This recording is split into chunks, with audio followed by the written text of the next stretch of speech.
Graça e paz a todos. É um prazer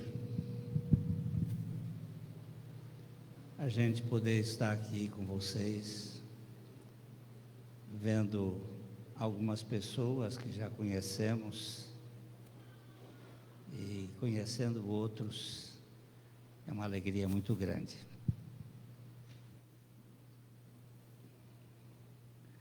Eu vivi muitos anos na religião. Eu fui criado dentro de igreja.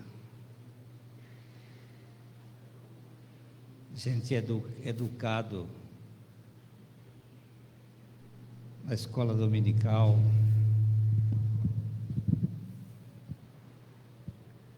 E eu fiz tudo aquilo que uma criança de uma igreja batista faz. Depois eu fui para um seminário, me tornei pastor, casei com essa moça muito preciosa, pastoreei 3 anos no Rio de Janeiro e vim para Londrina. E depois de 2 anos de pastoreio, eu estava doente, eu tinha uma úlcera do adenal, que era, na verdade, 2 úlceras. Eu estava com meu casamento com problemas sérios e pastoreando uma igreja com 4 partidos, 4 grupos, uma igreja que tinha 17 nacionalidades diferentes. Não estou falando de 17 descendentes, não. Era abssárábios, russos, turcos, alemães, portugueses, espanhóis, italianos, de nascença. Uma igreja difícil. Uma igreja que em 30 anos tinha tido 10 pastores. E eu era um deles que estava chegando ali sem uma condição espiritual de pastorear. E foi nesse estado que Deus teve misericórdia de mim e me revelou o Evangelho. Porque religião, todo mundo tem. E segundo o Dr. Stanley Jones, quantas são as pessoas na terra, tantas são as religiões. Cada um tem uma religião própria. Mas o Evangelho é só um. E naquele dia 8 de agosto de 76,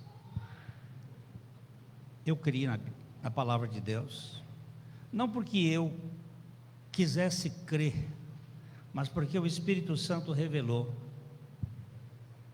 algo que eu nunca tinha visto,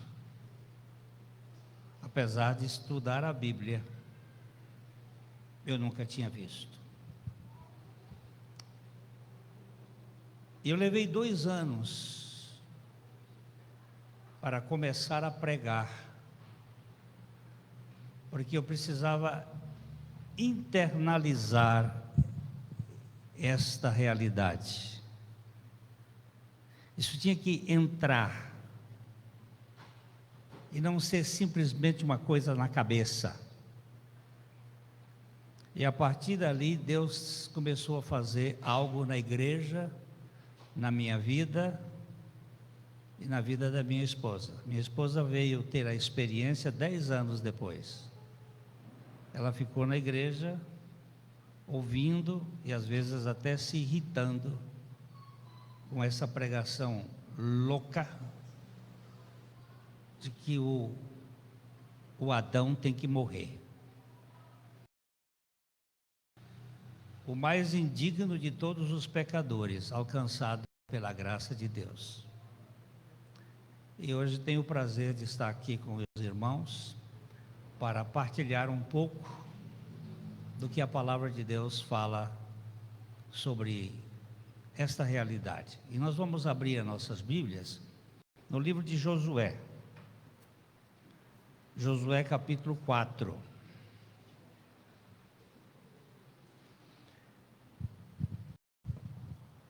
Antes, eu vou fazer uma pequena retrospecto. O povo de Israel, quer dizer, Abraão foi escolhido. Deus começa uma trajetória na vida de Abraão. Ele é claudicante, ele é um sujeito bastante difícil para obedecer o que Deus quer que ele obedeça. Deus diz: deixa a tua terra, deixa a tua parentela, vai para um lugar que eu te mostrarei. Ele deixou, mas levou o pai, levou um sobrinho, porque a gente sempre quer fazer do jeito da gente. A história de Abraão, não vamos mexer nela aqui, que ela é longa e é muito significativa. Ele teve 2 filhos, e um foi um filho da carne, que até hoje tem gerando problemas pelo mundo afora, este filho e as suas consequências. Depois vieram os filhos de Isaque, também problemáticos. Deus escolhe o que há de pior, sempre Deus faz isto, que Ele pega o lixo. Ele pegou exatamente o Jacó. O Jacó era um trapaceiro de marca maior, mas quando Deus pega alguém, ele pode ser o capeta. Se Deus resolver salvar o capeta, ele vai ser salvo. Só que ele não, parece que até agora não quis, e não é do propósito dele. Mas quando ele pega alguém para salvar, ele salva. Mas é que a história é uma história comprida também de Jacó, e Jacó teve 12 filhos, brigas, problemas. Um deles vai para o Egito, e por causa dele, a família no tempo da fome vem para o Egito, e agora fica 430 anos. Ficou tanto tempo no Egito que o Egito tomou conta deles. A cultura de Israel se perdeu. E eles eram um povo totalmente dominado pela cultura egípcia. E aí Deus escolhe um cara e diz assim: você agora vai libertar esse povo. Inicialmente ele resolve libertar o povo pelo seu próprio braço, pela sua própria força, e dá com os burros na água, porque todas as vezes que a gente quiser fazer a obra de Deus na base da gente, não vai dar certo. Aí Deus joga o Moisés 40 anos no deserto para desconstruí-lo, para desmanchá-lo.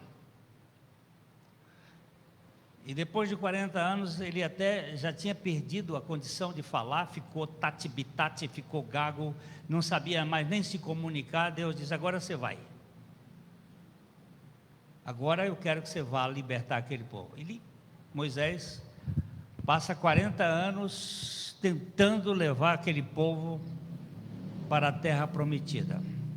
Então eu queria pegar aqui, só nessa ideia, 3 coisas. Primeiro, o povo ficou no Egito de tal forma que o eu estava no Egito.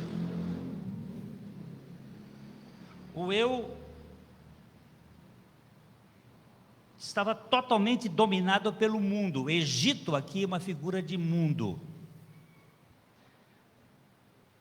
E eles vão ser retirados do Egito e tem que passar por dois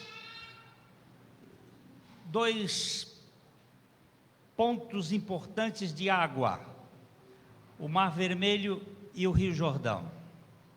E o Mar Vermelho é o sinal de que eles não podem mais voltar para o Egito. Eles passaram para o deserto, mas eles não podem voltar mais. Só que agora o eu não estava mais no Egito, era o Egito que estava no eu. Eles agora tinham o Egito dentro deles. Eles saíram do Egito, mas o Egito não saiu deles. E agora eles iam passar o Rio Jordão, que era para tirar o Egito deles e eles poderem experimentar a terra que mana leite e mel, que é uma figura de Cristo. A Bíblia tem que ser lida procurando nela o que ela revela. Jesus disse para os fariseus: vocês são examinadores das Escrituras, procurando nelas vida eterna, e são elas que de mim testificam, e vocês não querem vir a mim para terem vida. Eu tenho um álbum de casamento, em que em cada página daquele álbum de casamento tem minha esposa e eu.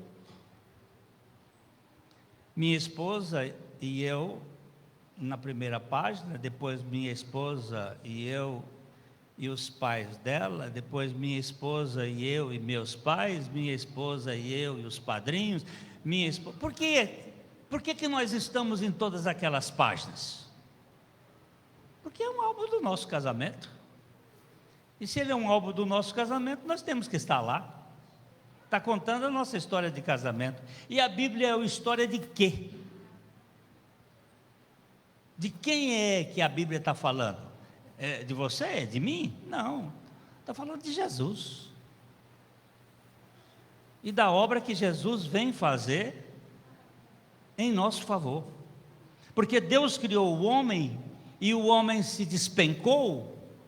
E a partir do capítulo 3... Deus tem um projeto de salvar homens, e é Deus que salva. Não é o homem que quer se salvar, é Deus que salva. Nós temos os 2 primeiros capítulos da Bíblia, a criação de Deus do mundo e a criação de Deus do homem, e algumas ordens, e não tinha cobra, não tinha serpente nos 2 primeiros capítulos.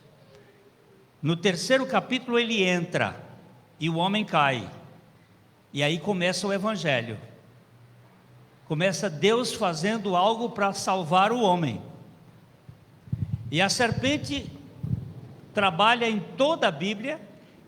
O trabalho a revelação é o cordeiro e a serpente, o cordeiro e a serpente. Quando chega no capítulo 20 de Apocalipse, a serpente some. E o 21 e o 22 mostra a sobreexcelência da vitória do Cordeiro. Então, a Bíblia é um livro que fala de Jesus na criação, de Jesus na presença do pecado, de Jesus trazendo o homem para a redenção e de Jesus glorificando o homem na exaltação. É coisa maravilhosa o que a palavra de Deus mostra. Então, primeiro o povo estava no Egito e o seu ego estava no Egito. Depois ele saiu do Egito, mas o Egito continuou nele. E agora era preciso que tirar o Egito dele. Então, esse é um pano de fundo para a gente dar uma olhadinha no capítulo 4 de Josué. Então, a gente vai ler a palavra de Deus que diz assim: tendo, pois, todo o povo passado o Jordão, falou o Senhor a Josué, dizendo: tomai do povo 12 homens, um de cada tribo. Ordenai-lhe, dizendo: daqui, do meio do Jordão, do lugar onde parados puseram os sacerdotes os pés, tomai 12 pedras, e levai-as convosco, e depositai-as no alojamento em que haveis de passar esta noite. Deixa eu fazer aqui um pouquinho de... O povo está lá na Transjordânia. Ele está vindo pela peregrinação de 40 anos. Aquele caminho deveria ter sido feito de no máximo 2 anos. No máximo. Ele deveria ter sido feito em 2 a 3 meses. Porque lá de Gósen até Gilgal, aqui onde eles passaram, não levaria mais do que esse tempo. Mas por que o povo não andava? Porque o Egito estava dentro deles. Eles estavam lembrando de cebola, eles estavam lembrando de pimentão, eles estavam lembrando de pepino, eles estavam lembrando de melancia, eles estavam lembrando de peixe, e com maná todo dia de graça, e reclamando do pão do céu, chamando de pão vil, pão nojento. O povo estava... E eles andaram de Gósen até Cades Barneia. O povo parou 42 vezes, 42 acampamentos.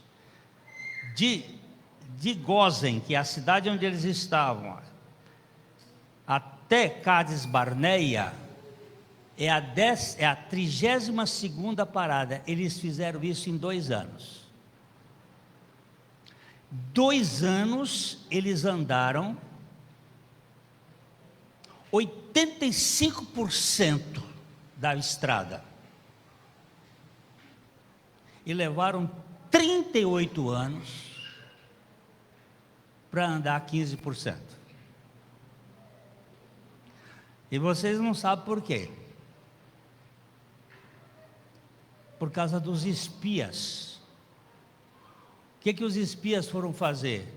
Foram espiar para ver se a palavra de Deus era verdadeira, quando Deus disse que a terra era manava leite e mel.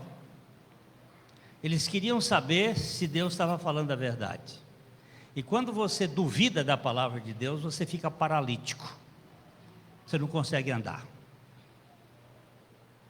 E o povo ficou 38 anos paralítico.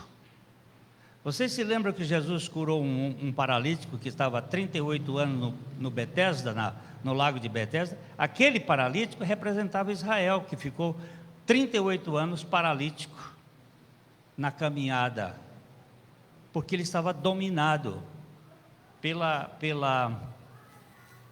cultura do Egito.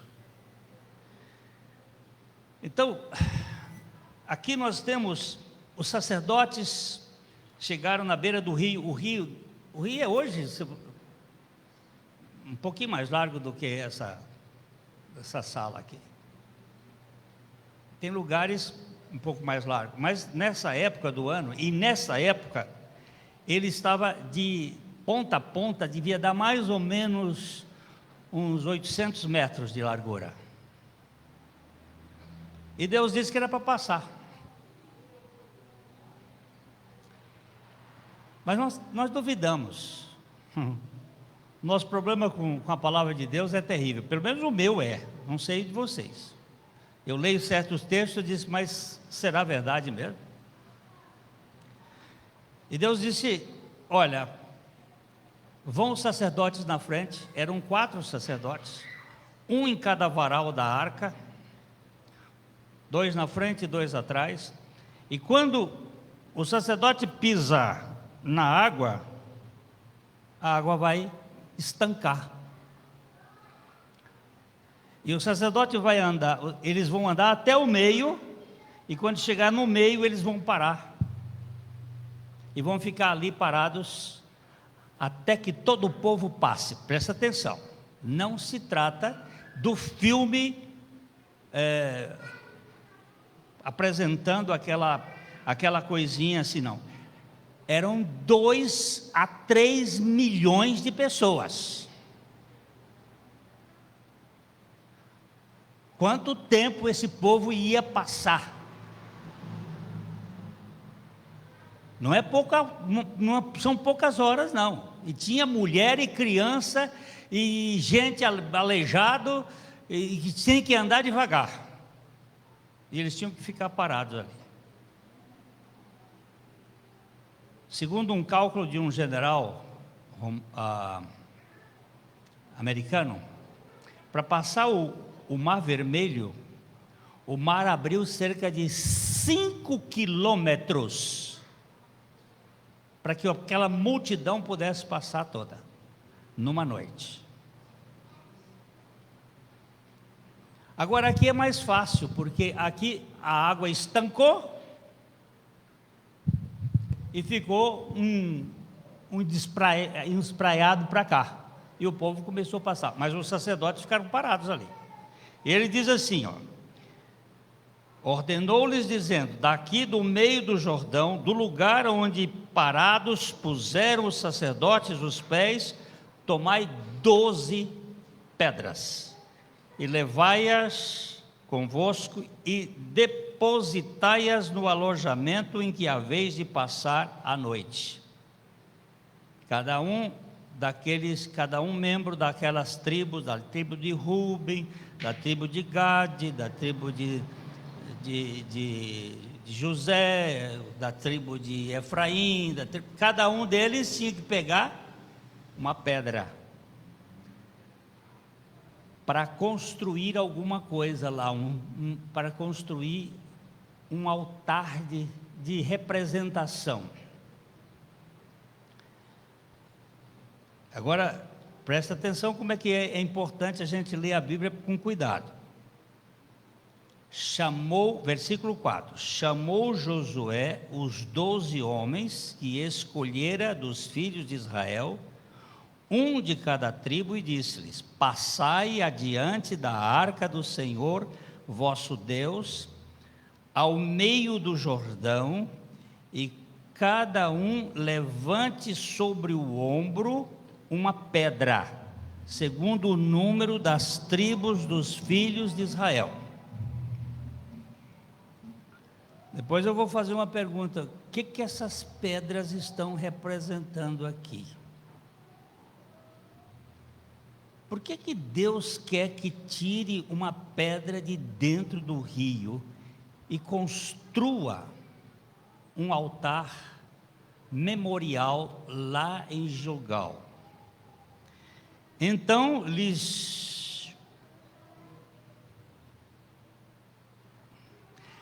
para que seja por sinal, versículo 6, para que seja por sinal entre vós, e quando os vossos filhos no futuro perguntarem, dizendo, o que significam estas pedras? Então lhes direis que as águas do Jordão foram cortadas diante da arca do Senhor, em passando ela, foram as águas do Jordão cortadas.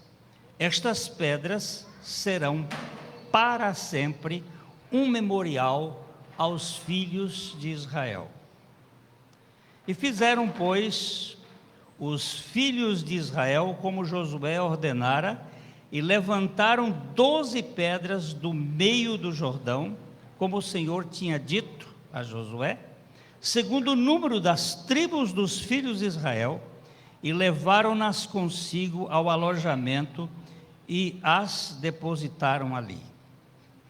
Agora o versículo 9 diz assim: levantou Josué também. Levantou Josué também 12 pedras no meio do Jordão, no lugar em que parados puseram os pés os sacerdotes que levavam a arca da aliança, e ali estão até o dia de hoje. Nosso Pai, abre os nossos olhos para a Tua palavra, revela-nos a pessoa do Teu Filho e glorifica-o, para que em tudo Ele seja exaltado. No nome do Senhor Jesus. Amém. Este texto, ele é muito importante para a gente entender algumas coisas.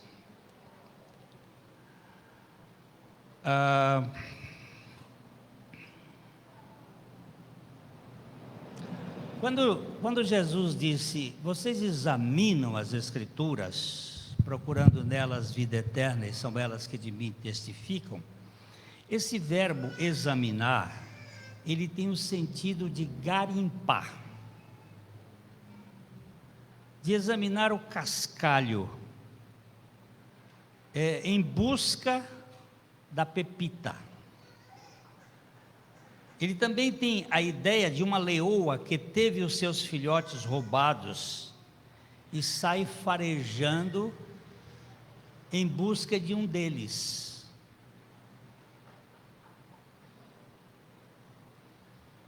Uma vez eu fui no Mato Grosso, na fazenda de um irmão, e no caminho nós achamos um cachorrinho filhote de um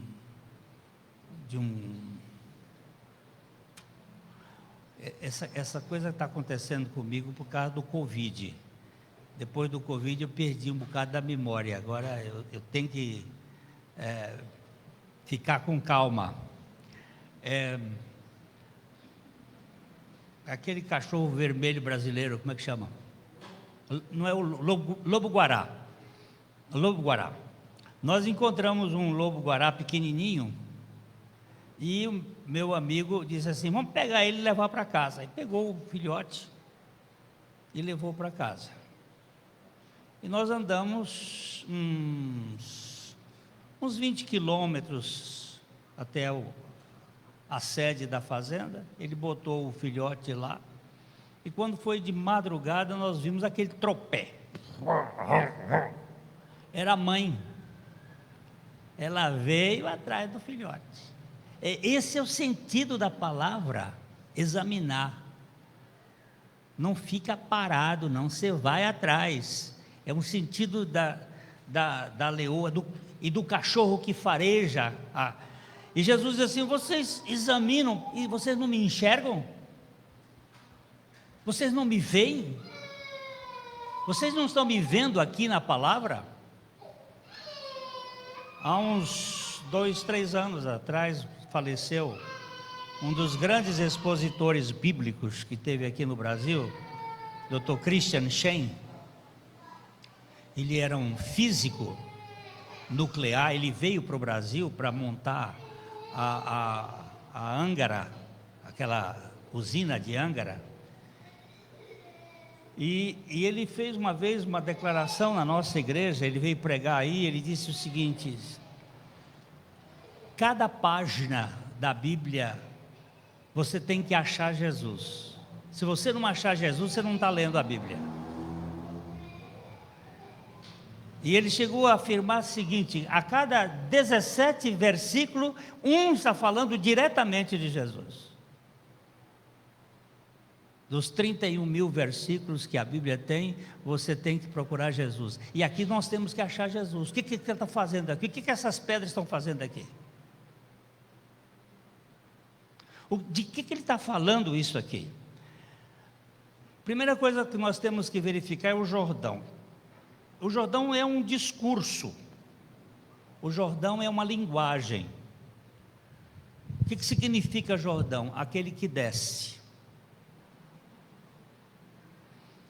O Jordão desce, ele nasce no Monte Hermon, é o monte mais alto da região. Fica ali na divisa de Israel com o país do Sami ali, do Líbano. Ó, eu preciso dela ali para me ajudar. O Hermon é um monte de 3.000 metros de altura, neve permanente. A neve derrete e entra no monte e forma três riachos, três riozinhos, três afluentes, que é o Bânia, o Jarmuk e o Hasbani. Preste bem atenção nisso aqui. Eles são três afluentes que nascem do monte. E logo em seguida eles formam um rio só. E esse rio é curto. Ele nasce no monte e deságua no Mar Morto. Ele sai de uma altitude acima do nível do mar, que é o pé do monte, de uns 80 metros, e desce até 400 metros abaixo do nível do mar, no Mar Morto. E ele tem uma linguagem. Por que três? Porque ele está falando de um só Deus trino, o Pai, o Filho e o Espírito Santo, mas revelando-se em uma só pessoa, o rio de água viva. Quem tem sede, venha a mim e beba, disse Jesus. Mas ele disse, olha, com respeito ao Espírito Santo, que haviam de receber aqueles que nele crescem. Está falando, o Jordão é uma linguagem, é um discurso. Ele está falando de algo espiritual.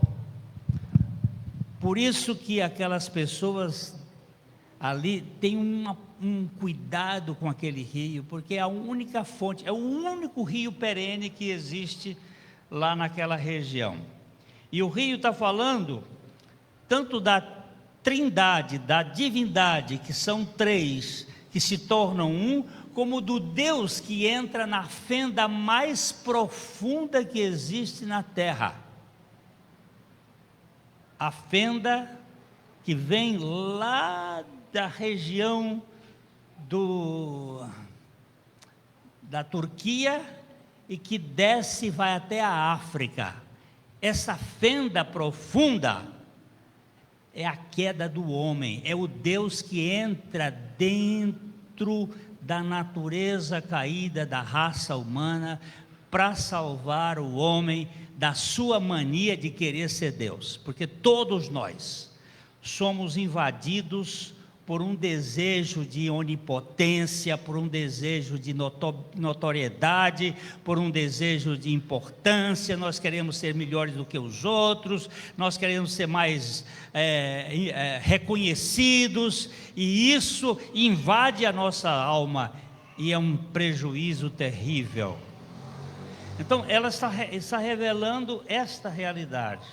E quando ele chega nesse ponto, o mar Morto está aí perto de 300 metros abaixo do nível do mar.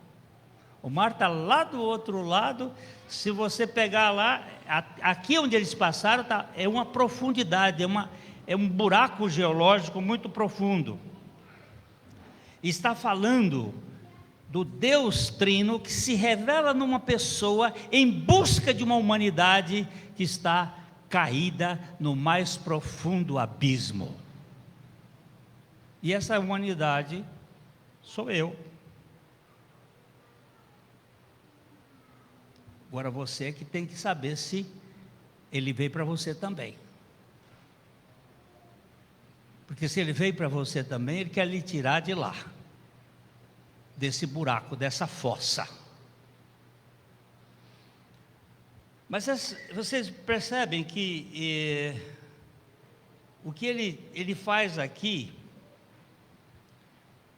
é pegar 12 pedras que estavam lá no centro, no meio do rio, e trazê-las para o arraial que ficava do outro lado, para fazer um altar de sacrifício. Só que Josué, o versículo 9 diz que Josué também levantou Josué também 12 pedras no meio do rio. Cada um pegou uma pedra, cada tribo levou a pedra e colocou lá. Em Israel não se podia fazer altares de pedra lavrada, tinha que ser de pedras roliças, pedras inteiras. Quem trabalha com pedras lavradas são os pagãos. O povo de Israel fazia altares de pedras inteiras, representando a nossa natureza, porque nós somos pedras.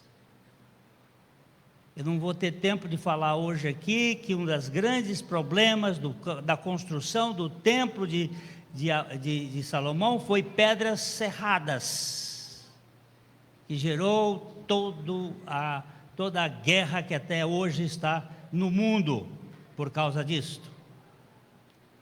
Mas eles levaram aquelas pedras lá para fora, só que Josué pegou 12 pedras, tipificando Israel, e construiu um memorial no meio, para que aquilo depois viesse e cobrisse.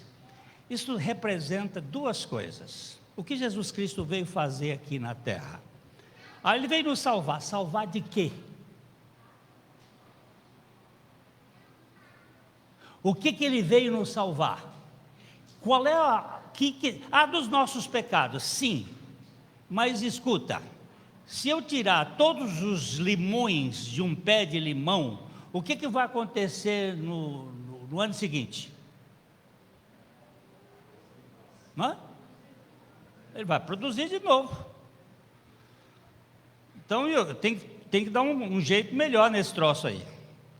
Se o problema do pecado é só os pecados,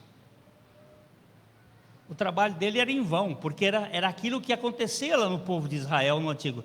O sujeito pecava, pegava um carneiro, chegava lá, oferecia o carneiro, chamava o sacerdote e dizia assim: eu adulterei. O sacerdote disse: tudo bem, põe aqui a mão na cabeça do carneiro. Ele põe a mão na cabeça do carneiro, e aí o sacerdote transferia o pecado dele para o carneiro, aí entregava uma adaga para o ofertante e diz assim: sangra o carneiro. Ele sangrava o carneiro. O sacerdote pegava o sangue, aspergia um sangue no altar, botava o animal, sacrificava. O cara no ano seguinte, outro adultério. E ficava nisso, e indo, e não resolvia nunca. E será que Jesus veio para fazer essa mesma coisa? Ou ele veio para acabar conosco? Ou ele veio para nos matar? Porque a minha natureza é de fazer adultério sempre. Se me deixar, eu vou fazer sempre. Se me deixar, eu vou roubar sempre. Agora, não é esse o projeto de Deus. O projeto de Deus é o projeto de eliminar. E aquela é uma figura. Aquilo que é tirado da morte é a ressurreição. Do meio do rio é a ressurreição. E aquilo que fica lá significa ficou sepultado o velho homem,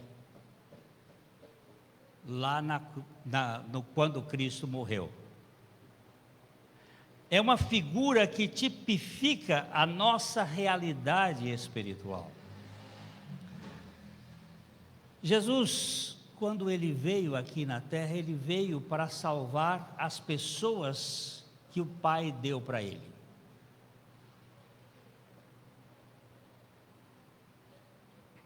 Nós lemos em João capítulo 6, versículo 37. Alguém pode ler esse texto aí? João 6, 37. João 6, 37.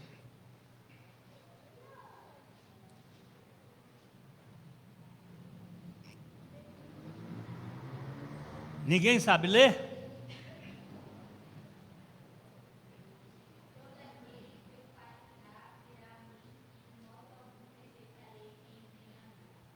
Todo aquele o quê?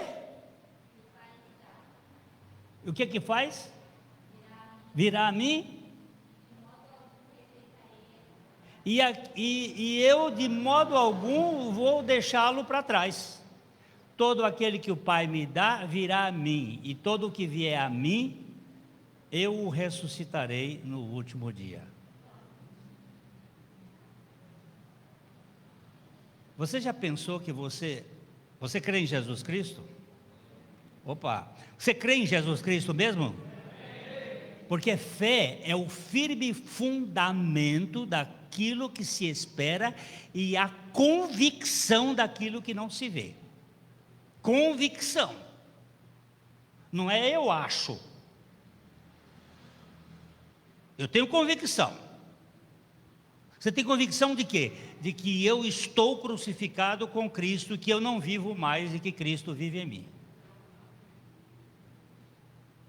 E que eu morri com Cristo. Mas como é que você morreu com Cristo se você nasceu em 1945? E ele morreu lá. Como é que eu pequei? Quando foi que eu pequei? Quando Adão pecou. Quando Adão pecou, eu me tornei um pecador, mas eu também não tinha nascido. Mas isso veio de modo natural. Agora, de modo sobrenatural, quando Cristo morreu, ele levou ali na cruz uma turma. Ele atraiu uma turma. E nessa turma eu me enxerguei. A Bíblia diz assim, em João 12, 32. E eu, quando for levantado da terra, todos atrairei a mim. Isso dizia, significando de que gênero de morte havia de morrer. Ele morreu levantado numa cruz. E na hora que ele levantou, por isso que Josué fez uma torre no meio do rio, representando exatamente a nossa posição em Cristo, atraídos a Cristo, para morrer com Cristo. Eu precisava morrer. O meu casamento estava horrível. Eu botava a culpa na minha mulher. Ela tinha culpa sim. Mas a culpa dela é 50%. Os outros 50% são meus. E eu que precisava morrer, ela também precisava morrer. Para que haja unidade, para que haja encaixe, isso precisa acontecer. Mas a minha parte é minha, eu não tenho que dizer que ela tem que nascer de novo. Essa obra não é minha, essa obra é do Espírito Santo. A minha é que eu preciso morrer. Mas Jesus já providenciou essa morte. Quando ele morreu ali na cruz, ele não estava morrendo sozinho. Quem estava ali naquela cruz era eu. E quando pelo Espírito Santo eu pude crer que eu fui batizado em Cristo Jesus, não é batizado em água, é batizado em Cristo, que batizar significa imergir, colocar dentro. Aquelas pedras ficaram dentro do Jordão, ficaram batizadas, e ele disse, até o dia de hoje, para representar naquela época. O escritor está dizendo, isto aqui significa que você ficou sepultado com Cristo e que a sua vida acabou, mas lá fora tem uma outra vida que foi tirada de dentro, e aquela vida que foi tirada de dentro da sepultura é a vida de Cristo que vai ficar em você. Isso aqui deixa a gente arrepiado. Isso aqui é coisa maravilhosa, um evangelho que salva a gente da gente, que salva o homem dele mesmo. Meus irmãos, essa mensagem, ela é louca, mas ela é libertadora. Eu conto sempre uma história, que para mim é uma das histórias mais interessantes para mim, no meu ministério. Eu fui visitar uma senhora, ela tinha uns 85, 86 anos, e ela estava deprimida, uma depressão muito profunda, e a filha dela me pediu para ir visitá-la, e eu fui visitá-la. Quando eu cheguei lá, ela estava sentada numa cadeira de balanço, e eu me apresentei. A filha disse assim: olha, mamãe, aqui é meu amigo, o pastor Glênio, ele veio fazer uma visita à senhora, conversar um pouco com a senhora. Ela olhou para mim assim, baixou a cabeça e continuou balançando. E eu disse: dona Cidinha, como vai a senhora? Mas ela não me respondia nada. Eu tentei conversar com ela, mas ela simplesmente não me dava a menor atenção. Eu fui lá na cozinha, perguntei, tem um telefone? Naquele tempo não tinha celular, essas coisas. Tem um telefone aqui que eu possa ligar lá para a igreja para desmarcar minhas atividades hoje? Ela disse: tem sim. Aí me deram um telefone, eu liguei, e tem uma cadeira de balanço aqui, igual a essa daqui, ou parecida? Disse que tem, me dá aqui. Aí botei a cadeira de balanço na frente dela, a dela estava aqui, eu aqui, ela balançava e eu balançava. Ela não queria falar comigo, mas eu estava ali, vamos ver quanto tempo ela vai ficar. 15 minutos, meia hora, 45 minutos, eu sei lá quanto, daí para frente, ela levantou e foi até o quarto. Eu pensei que ela tinha ido ao banheiro, e de lá ela vem com um crucifixo, mais ou menos uns 80, 90 centímetros de comprimento, um crucifixo de prata, e jogou no meu colo. Agora presta bem atenção aqui. Era uma senhora católica, bastante católica, a filha traz um pastor. Ela está deprimida, com uma depressão profunda, e chega um pastor, o que ele quer falar comigo? Vamos ver a reação dele aqui agora. Jogou um crucifixo no colo. Quando ele jogou o crucifixo, eu olhei e disse: dona Cidinha, mas que obra de arte mais linda. Aquele crucifixo não pesava menos de uns 6 a 7 quilos. É prata pura, prata de lei. Aí ela disse: o senhor gostou?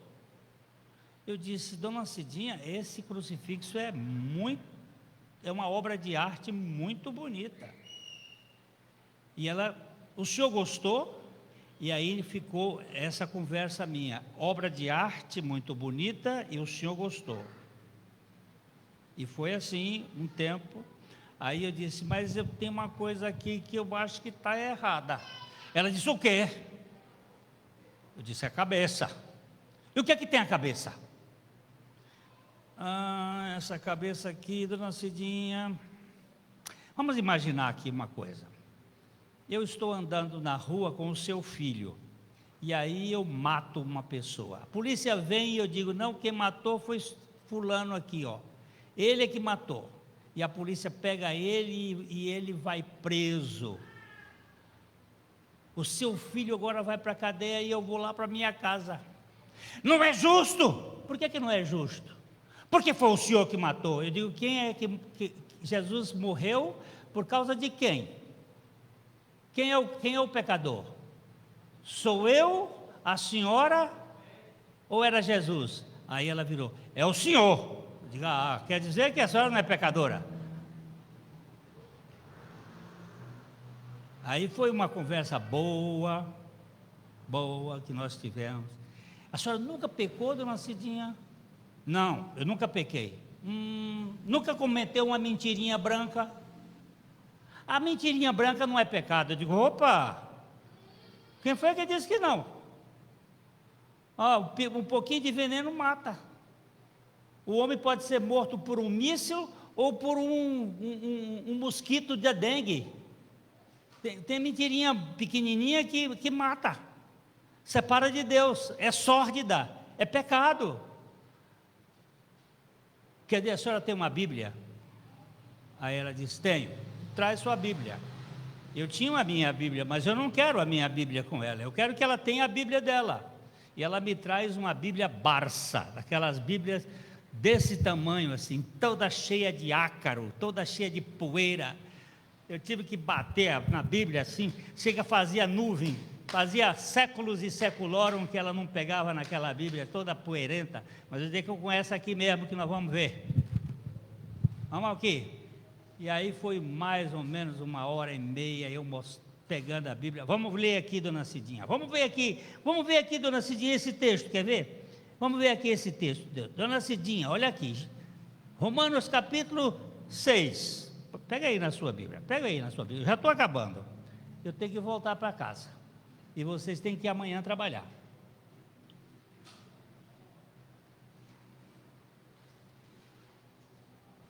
Que diremos, pois? Permaneceremos no pecado para que seja a graça mais abundante? O apóstolo está perguntando. Que diremos, pois? Permaneceremos no pecado para que a graça seja mais abundante? Olha aí. Oba, que coisa boa quando eu vejo textos assim expostos. Porque o que você vai sair daqui não é com a minha pregação, é com a palavra de Deus. Isso aqui que faz a diferença. Ele está dizendo isto porque lá atrás, no capítulo anterior, ele está dizendo assim, que onde abundou o pecado, superabundou a graça. Onde abundou o pecado, superabundou a graça. Onde abundou o pecado, superabundou a graça. Ah, que bom! Então vamos pecar mais para ter mais graça, porque se a gente peca mais, tem mais graça, porque onde abundou o pecado, superabunda a graça. Vamos pecar mais, que a gente vai ter mais graça. E ele diz, que conversa é essa? Permaneceremos no pecado para que a graça seja mais abundante? Versículo seguinte, já que você botou aí, de maneira nenhuma. Nós, os que morremos para o pecado, como podemos continuar vivendo nele? Nós morremos onde? Para o pecado? Nós que morremos para o pecado. Morremos para o pecado? Quem morreu para o pecado foi Jesus, não eu. Mas não, o texto está dizendo aqui, nós os que morremos para o pecado, como podemos continuar vivendo nele? Versículo 3, ou vocês não sabem que todos nós que fomos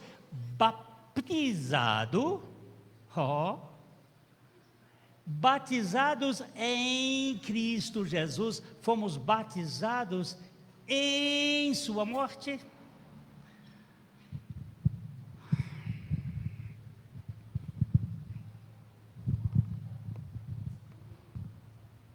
Estou inchado.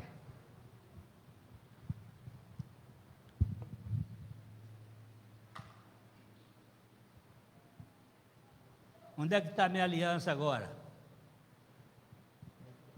Batizada na água, nesse copo. E onde é que eu estava quando Jesus morreu? Batizado em, essa expressão no grego aqui, eis Christos, Jesus, significa para dentro de Jesus Cristo. Mas como isto? Deus me colocou dentro do Filho dele. Batizados em Cristo Jesus, fomos batizados em sua morte. Dona Cidinha, a senhora foi colocada dentro de Jesus. Quando Jesus morreu, a senhora não tinha nascido, mas Deus providenciou para dar ao filho uma turma dele, e se a senhora é dessa turma, a senhora foi batizada em Cristo Jesus. Aí o versículo 4, vamos lá. Portanto, fomos sepultados com ele na morte, por meio do batismo. Olha as pedras sepultadas lá. O que as pedras estavam fazendo lá sepultadas? Forever and ever, amen. Para sempre. O que aconteceu? Sepultadas a fim de que, assim como Cristo foi ressuscitado dos mortos, mediante a glória do Pai, também nós vivamos em vida nova. A pedra que foi tirada de dentro, está lá do lado de fora, a pedra colocada lá dentro, foi sepultada com ele. Dona Cidinha, ela disse: meu filho, como é que nunca ninguém me contou isto? Desde pequenininho que eu vou para a igreja, e nunca ninguém me falou isto. Eu digo: você sabe por quê? Porque assim como eu não sabia, tem muita gente que não sabe.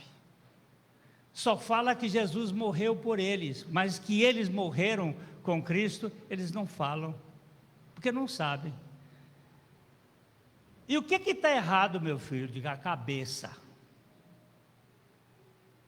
Se eu fosse a senhora, eu ia num ourives e mandava cortar a cabeça desse Jesus está aí, e mandava fazer uma cabeça da senhora e botava grudada aqui. Toda vez que a senhora olhasse para esse crucifixo, ela ia olhar assim: quem estava lá naquela cruz era eu. Essa mulher tomou uma revelação do Espírito Santo. E ela disse assim: nunca mais eu vou na minha igreja, mas eu também não vou na sua. Aí eu disse assim: a senhora acabou de dizer uma besteira muito grande. A senhora falou minha igreja e sua igreja. Não existe nem minha nem sua, só existe uma, que é a igreja de Jesus. A igreja de Jesus é a igreja daqueles que foram crucificados e ressuscitados juntamente com ele. E isso é fé. E é fé na palavra de Deus. Quando a palavra de Deus diz uma coisa, assunto encerrado. Eu creio. Deus disse. Volta lá, nós estávamos no 4, vamos ver o 5. Se desta forma fomos unidos, ou batizados, ou incluídos a Ele, na semelhança da sua morte, certamente o seremos também na semelhança da sua ressurreição. E o que eu preciso saber? O versículo 6. Pois sabemos que o nosso velho Adão, o nosso velho homem, foi crucificado com ele, para que o corpo do pecado seja destruído, e não sirvamos mais, e não mais sejamos escravos do pecado. Porquanto, versículo 7, pois quem morreu foi justificado do pecado. Eu vi aquela senhora entrar no descanso, eu acompanhei até morrer. Realmente ela nunca mais foi à sua igreja, e nunca esteve na nossa, onde nós frequentamos, mas ela manteve-se firme na realidade de que Cristo era a vida dela. Não adianta batizar um sujeito na água se ele não foi batizado na morte com Cristo. Ele vai ser só uma cobra molhada. Ele vai ser só uma serpente que está na igreja, mas ele não foi transformado por Jesus Cristo. Nós temos muita gente que está na igreja, mas não está em Cristo. Ele faz parte da igreja, mas nunca esteve em Jesus. Porque aqueles que estão em Cristo são nova criação. As coisas velhas já passaram. Eis que tudo foi feito novo. E você não peca mais? Olha, a única coisa que eu sei fazer nesse mundo é pecar. Mas a única coisa que Jesus Cristo sabe fazer é me libertar do pecado e me deixar ter vitória sobre o pecado. Para terminar, eu só vou dizer o seguinte: o avião voa. Por que o avião voa? Se a lei da gravidade é maior, é mais pesada, mais forte do que todo aquele peso, ela está puxando ele para baixo o tempo todo. Porque a lei da aerodinâmica é mais poderosa do que a lei da gravidade. A lei da gravidade está puxando o avião o tempo todo para baixo, mas ele está voando. A lei do pecado está me puxando todo o tempo para o pecado, mas a lei da vida em Cristo Jesus me livrou da lei do pecado e da morte. Isto é evangelho, que dá vitória a qualquer pecador que creia no Senhor Jesus Cristo. E Deus conceda a cada um de nós descobrir Jesus nas Escrituras e descansar no que Jesus disse, porque Ele disse uma coisa que para mim é muito importante: venham a mim, todos vocês que estão cansados e sobrecarregados, e eu vou aliviar vocês. O meu jugo é suave, meu fardo é leve, e o jugo dele é a cruz. Naquela cruz, este velho estava junto com Jesus, ele morreu com Cristo. Cabe a você tomar posse do que a palavra de Deus está dizendo e experimentar a realidade do seu da nova vida em Cristo Jesus. Pai Celestial, é o Senhor que faz, pelo Teu Espírito, e trazes a convicção a cada um daqueles a quem Tu tens o propósito de salvar. E nós Te bendizemos, em nome de Jesus. Amém. Muito obrigado pelo privilégio de pregar o Evangelho aqui, e espero que vocês sejam edificados com a suficiência.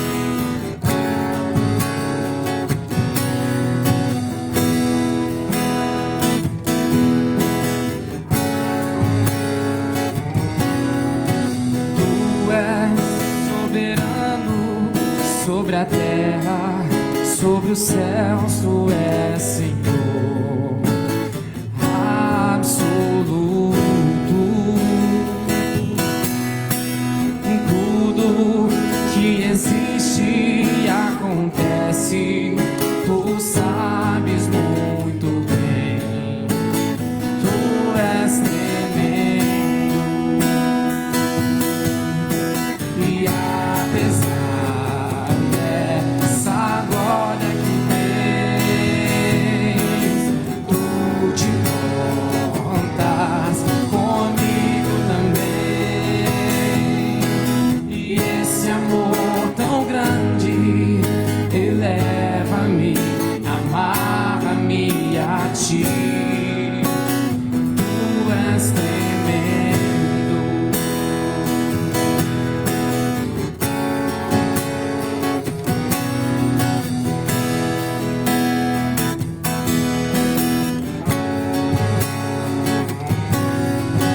Tu és soberano sobre a terra, sobre os céus, Tu és Senhor absoluto. Tudo que existe e acontece, Tu sabes muito bem. Tu és tremendo, e apesar dessa glória que tens,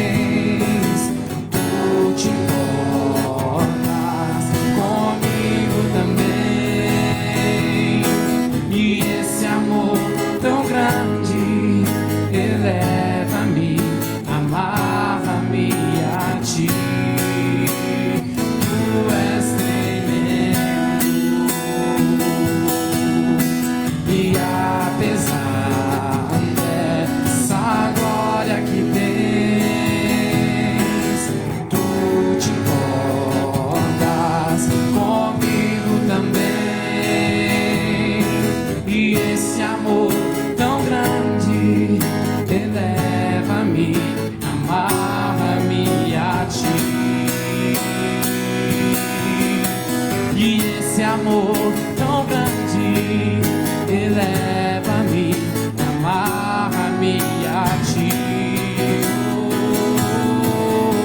E esse amor tão grande eleva-me, amarra-me a ti. Tu és tremendo. Glória a Deus, aleluia.